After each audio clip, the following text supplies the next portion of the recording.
What's going on, guys? Welcome to Everything Always. My name's Michael Roman, aka Allfires. What an exciting time for Daredevil fans. First, we got brand new footage in the Echo series. Then earlier this week, Marvel Studios acknowledged and added the entire Netflix canon to the sacred timeline, making all of that stuff count even more now that we're headed into what we are not going to refer to anymore as a reboot with the Daredevil Born Again series. Now, on that note, and in the wake of the announcement they were adding the sacred timeline, industry insiders have run rampant over the last 48 hours. That's what we're going to do in this video, play the full rumor roundup, because beyond the very exciting announcement that Foggy Nelson and Karen Page are going to return to the series, there is so much being talked about with the villain, the rewrites. We're going to break it all down, talk about where it's coming from, the very exciting announcement that Marvel Studios apparently took a torch to what was Daredevil Born Again in order to, well, born it again. Yeah, sorry, I'd love to say that it's in the script, but I don't script my videos, so that's truly just who I am, and y'all have to suffer. But first, if you could grab the subscribe button, we do daily Marvel content at the channel,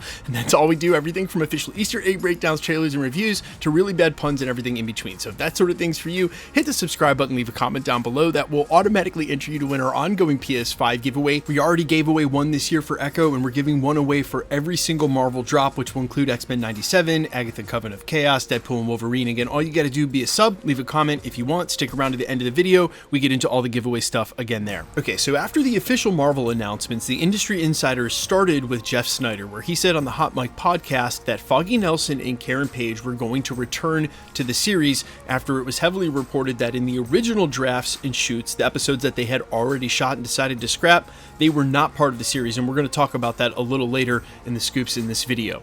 Then yesterday, Daniel Rickman ran an exclusive via his Patreon and updated a lot more details about the series. He started by referencing Jeff Sneider by name in the scoop he dropped about Foggy and Karen, saying that his sources could also corroborate that and it was confirmed. He then also went a step further by saying he could confirm it's a complete redo that's now in effect for the show. So all the episodes that they shot, the footage they had, those scripts, we can throw that all out the window. Apparently, they're literally starting this series again and from scratch with a whole new approach. He then went on to say that the source is no longer clear if anybody's playing Muse, because he had scooped he originally knew that Hunter Duhan was in the role for that. Muse was the confirmed villain, but that again was for the original scripts. There's no way of telling if they've kept the actor or even the character, and he concluded his scoop by saying that they listened to the criticism. Now, when you go and say something ambiguous like the criticism in reference to Marvel Studios and especially their Disney Plus shows, that could mean a lot of things, and I think it actually means all of them. First, it starts with the sort of online conjecture and feedback when we started hearing rumors about Foggy and Karen not being back for the show, or that he was only going to be a lawyer through the first part of it, that a lot of fans just weren't pleased, and they let that feedback be known again on social media and other platforms. Then you go one step further with the fact that they decided themselves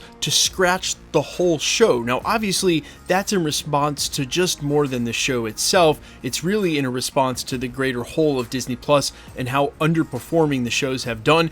And again, keep in mind, Marvel Studios and Disney, the company, doubled down on this show, and when they were part of the old system, announcing that it was going to be 18 episodes, and as we've heard, 2 9-part series. That is a lot of money, a lot of time, a lot of effort to commit to a series. And again, while that's just a remnant or an artifact of the old style Bob Iger had them producing as much content as possible, they still weren't comfortable with where the project was at. So I think that speaks directly to the project being underwhelming. And then you have on top of that the fan feedback for some of the stuff that was getting out there. They weren't happy with it. Just the overall disappointment with how it's performed and the quality of the Disney Plus shows. So really all of that criticism comes together so that they decided, cool, we're going to do something completely different with Daredevil Born Again. And now by all accounts, that is, they are embracing where this came from on Netflix, and hopefully that means the violence that was in tow. And as I should mention, Echo, the way it was dropped both simultaneously on Disney Plus and Hulu, even though I really found the show to peter out there at the end, and I think it may have been a victim of how it was over edited, this show actually debuted at #1 with the way that they dropped it. So there were some good things that came out of Marvel's first TVMA project, and I had hoped they would embrace this. Now,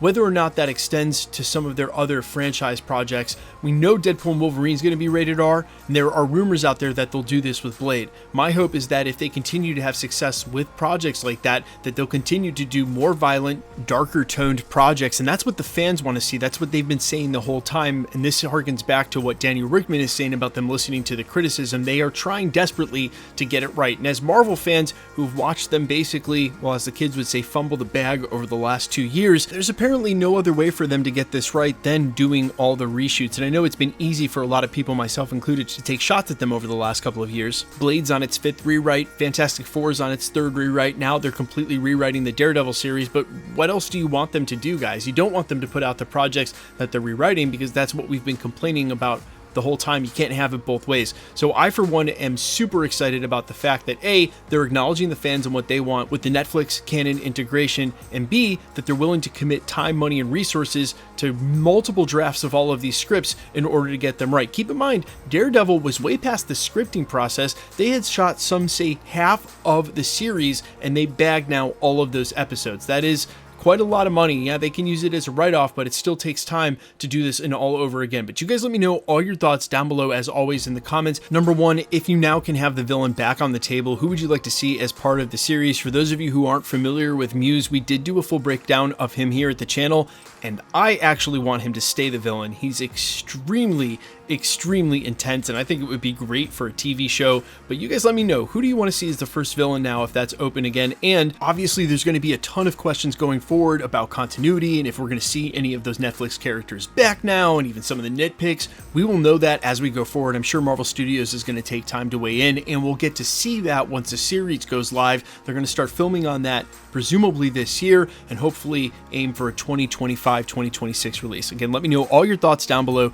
Quickly, let's get into the giveaway stuff before I let you go. All right, we are still giving away PlayStations at the channel. We just announced back-to-back winners, one for What If and one for Echo. Going forward, we'll give away a PlayStation 5 for every Marvel drop. So again, X-Men 97, The Witches Road Holiday Special, and Agatha Coven of Chaos, Spider-Man Freshman Year, now renamed Your Neighborhood Spider-Man, and of course, Deadpool and Wolverine. If you want to be entered to win, super simple. All the same rules will apply for any future giveaways here at the channel going forward, big or small. All you got to do, be a subscriber, so hit that sub button, then leave a comment down below. Because it's truly random, the more videos you comment on, the better chance you have of winning. All winners will always be announced at the end of videos here with the comments shown on screen and live with my voice, which means please be safe and vigilant. Really, on YouTube or any other platform, no one will ever contact you in the comments, and if they do, just make sure to report that comment to whatever platform you're on. You're doing the community at large on YouTube or whatever platform a huge service, and they're very good about deleting those accounts. Again, I will never reach out via the comments, and no YouTuber will ever charge you for shipping. The best way to keep up with the content has always been to hit the notification bell with all notifications turned on, and as always, if you liked today's video, I'd appreciate it if you'd hit the like button. My name's Michael Roman. You can find me in a couple of places, Instagram and Twitter at I'mFires. You can also find me on Spotify, YouTube, Amazon, Apple, iTunes under the name Allfires. And while I sincerely appreciate you checking my music out, thanks for checking this channel out. Stick around, we'll be posted again real soon.